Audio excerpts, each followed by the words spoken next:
Napapadalas na po ang mga opinyon at batikos na rin or parinig or patama ni dating Senate President, now Chief Legal Counsel ni Pangulong Marcos, Juan Ponce Enrile. Alam niyo bakit? May bago na naman siyang ipinost sa social media. Ano ang kanyang sinasabi? Kailanman daw ay hindi legal o hindi naaayon sa batas ang tukhang double barrel yung campaign against illegal drugs.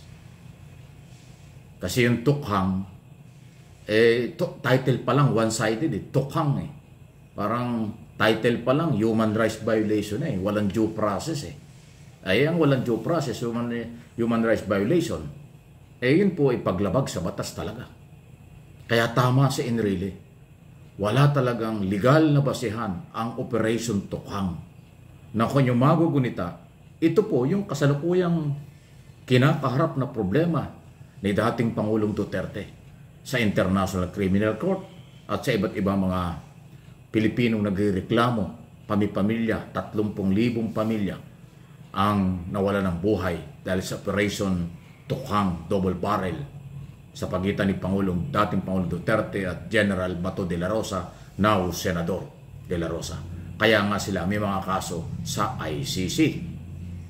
So kayo, ano inyong masasabi diyan sa mga sinasabi nga ni Secretary Juan Ponce Enrile? Kung nung araw, wala tayong gaanong naririnig kay Enrile, pero ngayon na siya ng Chief Legal Counsel at siguro napuno na rin sa maraming mga batikos na 2 taong ginagawa kaliwat kanan ng mga Duterte laban kay Pangulong Marcos na kanyang boss ngayon dahil siya ang Chief Legal Counsel. Kaya siya na ho nagpapaliwanag sa magitan ng kanyang social media. At inilalabas na yung kanyang ganyan sa loobin. At totoo yun, walang legal na basehan ang tukhang. Hindi pinapahintulutan ng batas ang tukhang. Ano ba ang tukhang? Iyan ang naging problema ng mga sibilyang naging biktima na napagbintangan or merong kinalaman, positibo o negatibo sa mga illegal drugs. Sila'y naging biktima ng tukhang double barrel campaign ng nakarang gobyerno. At yan ay labag sa batas. Yung kampanya para ipatigil ang illegal, tama yun. Pero yung pamamaraan na tukhang gumamit ng kamay na bakal, ayun po yung naging problema. Kasi walang batas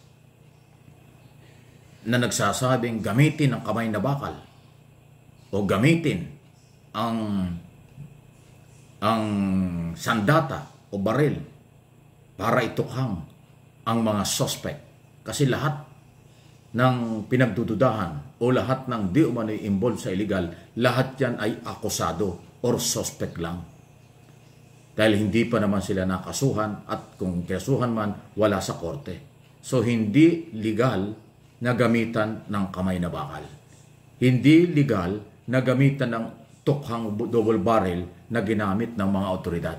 Yan po yung pinagustong palabasin ni Secretary Enrile. At ako naniniwala doon. Siyempre yung marami mga abogado naniniwala dyan. Maliban lang, baka kayo merong alam. Meron ba kayong alam na batas na nagsasabing legal ang tukhang? Di mag-comment po kayo. Si Enrile hindi naniniwala merong legal basis ang tukhang. Ibig sabihin, yung ginawa ng nakaraang administrasyon labag sa batas. Dahil mali yung pamamaraan. Hindi ho pinag-uusapan dito yung kampanya. Yung kampanya laban sa illegal, tama yun. Pero yung pamamaraan, yan ang problema. At yung karapatan ng tao na naging biktima, ayan ho hinaharap ngayon dito at sa International Criminal Court. Okay? Ano po ang inyong masasabi? Please comment, react, at pakishare din po ninyo. Like po ninyo itong video ito. Okay?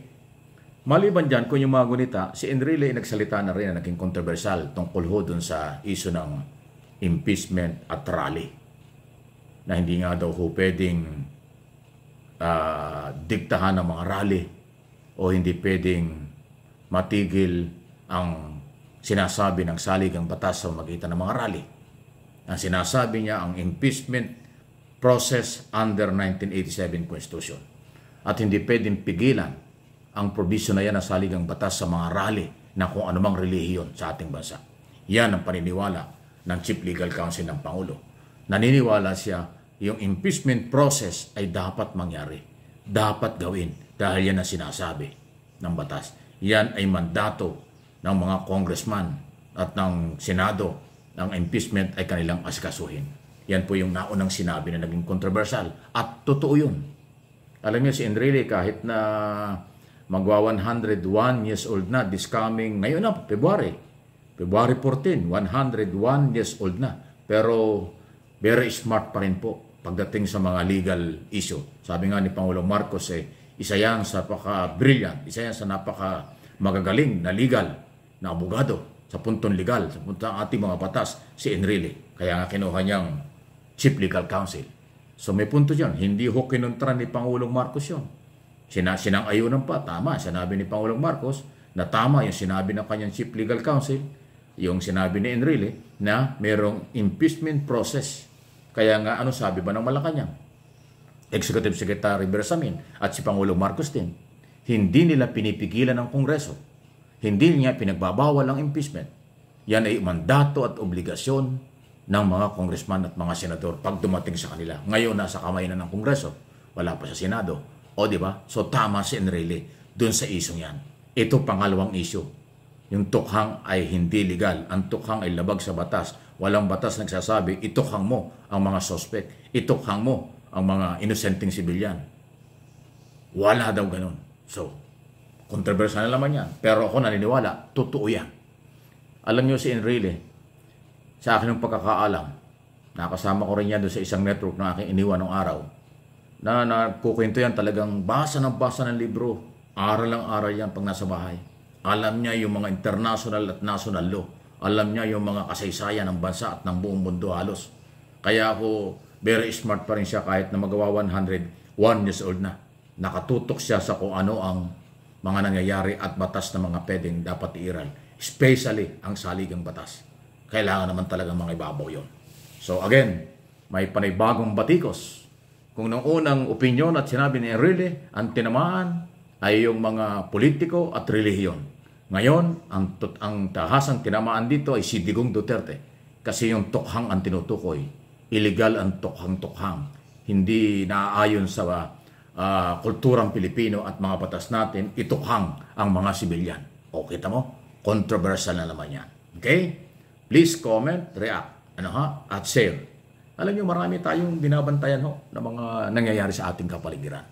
Mananatili po itong aking channel na ito na magbabantay ng kaganapan sa ating bansa at ipapaliwanag ko sa inyo sa abot ng aking kakayanan kung ano ang mga implication, anong opinion, interpretation natin. Kaya magtulungan tayo para sa bansa, para sa mga Pilipino, para sa ating administrasyon under President Marcos.